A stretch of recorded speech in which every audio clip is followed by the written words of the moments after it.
ये तो कुछ खाया ही नहीं। बेटी कसम से कुछ भी खाने का दिल नहीं कर रहा मेरा, यकीन करो।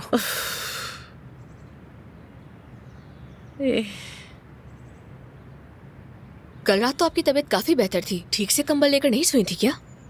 नहीं बेटी, कभी बेहतर महसूस करती हूँ, कभी फिर तबीयत बिगड़ जाती है, कुछ समझ नहीं आ रहा मुझे क्या करूँ। हेलो, कैसे हैं बाबा? सुबह बखैर। हाँ, फिर आ गया इसका फोन। क्या? ये तो बहुत खुशी की बात है, बहुत मुबारक हो। ठीक है, मैं उन्हें बताती हूँ। अपना बहुत ख्याल रखिएगा। खुदा हाफिज। क्या हुआ? उसके खोए हुए जूते मिल गए क्या? उन्हें नौकरी मिल गई। कंस्ट्रक्शन साइट पर एक चौकीदार की नौकरी है, तनख्वाह भी अच्छी है और बोनस भी मिलेगा। अगर यही खुशी की बात है बेटा, तो मुझे इससे बिल्कुल फर्क नहीं पड़ता। पहले मैं मजदूर की बीवी थी, अब चौकीदार की बीवी हूँ। क्या बात है मेरी भी, कभी खुश नहीं हो सकूंगी मैं अच्छी तरह से। कैसा नसीब पाया है मैंने भी, तो तंग आ चुकी हूँ। बस गरीब की बीवी बन के रहूंगी हमेशा। ऐसे मत बोले अम्मी, उन्हें कॉल करके मुबारकबाद दें, खुश हो जाएंगे। हाँ, जैसे मेरे पास करने को और कुछ है ही नहीं। बेटी पहले ही बहुत मसले हैं मेरे पास, बाद में फोन कर दूंगी।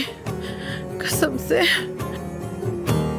लोग कहते हैं कि सबसे बड़ा दुख किसी को खोना होता है, शायद ये सच है।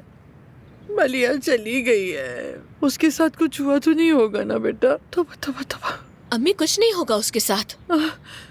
वो लोग उसे तलाश कर रहे हैं ना, अदनान देख रहा है ना, ये मामला है ना? जी अम्मी, वो देख रहा है, बिल्कुल भी फिक्र मत करें। अरे,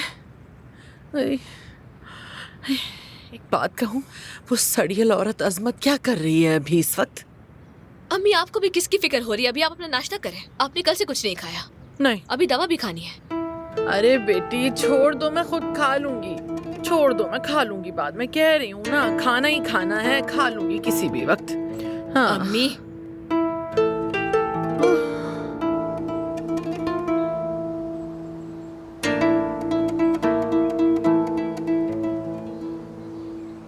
सुबह बखैर। सुबह बखैर। अदनान, क्या हम बात कर सकते हैं? ठीक है, आओ वहां बात करते हैं।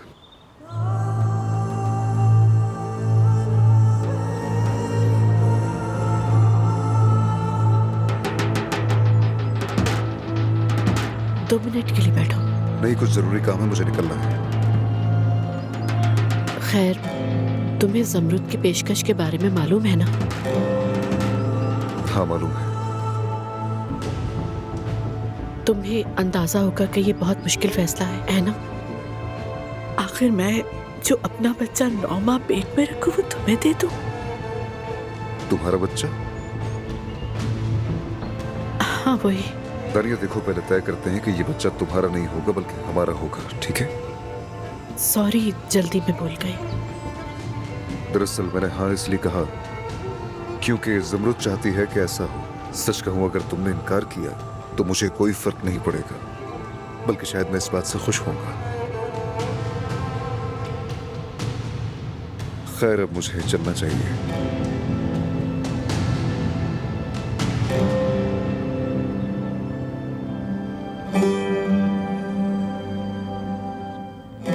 तुम अपने घोड़े से क्यों नहीं खेलते? वो इसीलिए कि मैं देखना चाहता हूँ कि मेरे भाई का घोड़ा कहीं बीमार तो नहीं है। ये बताएं, आपको मैथ्स के टेबल आते हैं? बिल्कुल आते हैं। क्यों पूछा? दादा को नहीं आते, चीटिंग करते हैं वो। कभी कभार वो रिमोट भी खराब कर देते हैं, लेकिन मैं अपने भाई को सब सिखाऊंगा।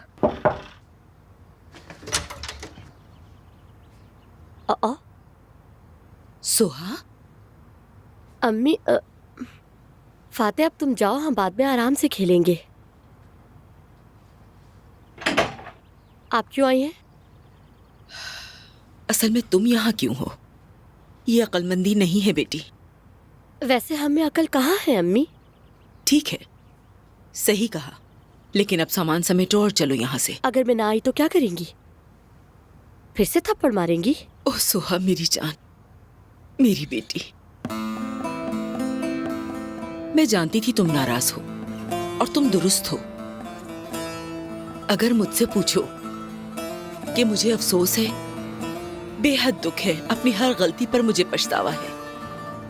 मैंने तुम्हें थप्पड़ इसलिए मारा कि मैं बहुत मायूस थी जब आप ये समझते हैं कि आपने गलती की है और आपके पास कोई जवाब नहीं होता, तो आप बस अपना गुस्सा निकालते हैं। मैंने बचपन में बहुत मार खाई है और मैंने अपने आप से वादा किया था कि कभी भी अपने बच्चों के दिल नहीं तोड़ूंगी, ना उन्हें कभी रोने दूंगी। लेकिन एक माँ जो खुद मार खाकर बड़ी हुई हो, ऐसे हालात में अपने बच्चों को कैसे देख सकती है? क्या मैंने तुम्हें कभी बचपन में मारा था? हाँ, जब बच्चे छोटे होते हैं तो ये आसान होता है कि उन्हें खुशी से पालना, लेकिन जब वो बड़े होकर अपने आप को समझदार समझते हैं और आपको आपकी गलतियां बताते हैं तो बात मुख्तलिफ हो जाती है। और फिर ये जानते हुए कि ये गलत है,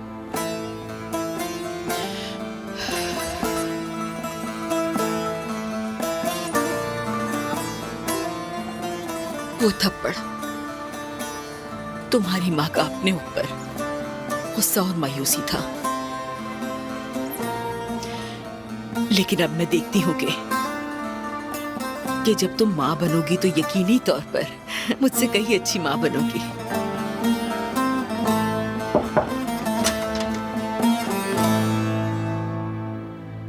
खुश आमदीद।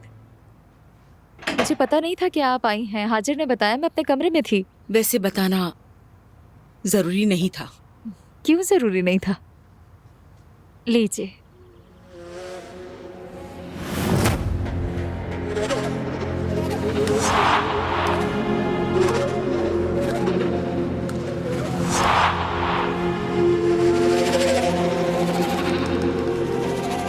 शुरू कीजिए। शुक्रिया।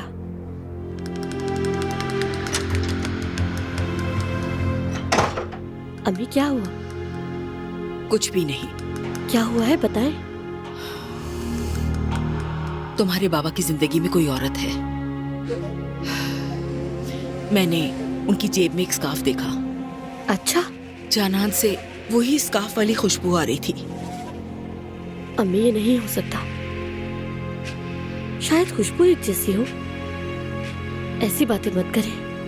नहीं नहीं, ठीक है बेटी, हो सकता है कि ये सब मेरा वहम हो, ऐसा कुछ ना हो।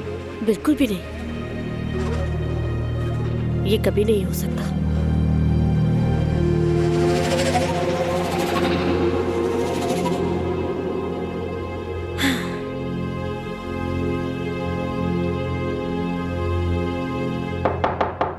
आजा।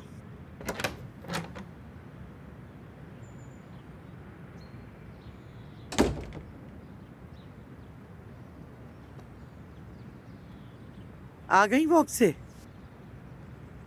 मैं कुछ ताज़ा हवा लेना चाहती थी। तो अब से तुम यहाँ पर अपनी मर्जी करती फिरोगी? हाँ, ऐसा कुछ नहीं है। तो फिर वो क्यों नहीं करती जो मैं कहती हूँ? मैंने तुम्हें क्या कहा था कि वो अच्छा लिबास पहनकर नाश्ता करने आओ, और तुमने क्या किया? मेरा कोई ना कोई मकसद था ना इसके पीछे। अजमत साहिबा,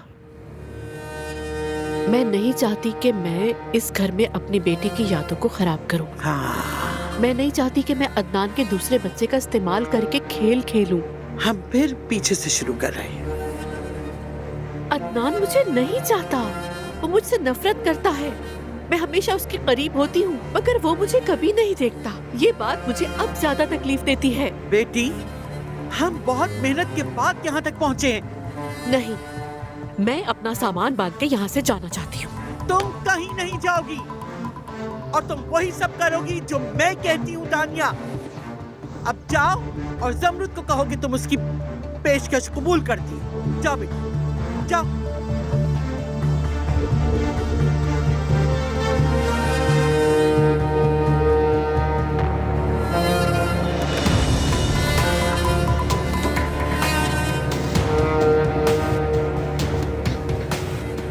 समझती है कि बच्चे को जन्म देकर वो अदनान को आसानी से हासिल कर लेगी। बेवकूफ कहेंगी।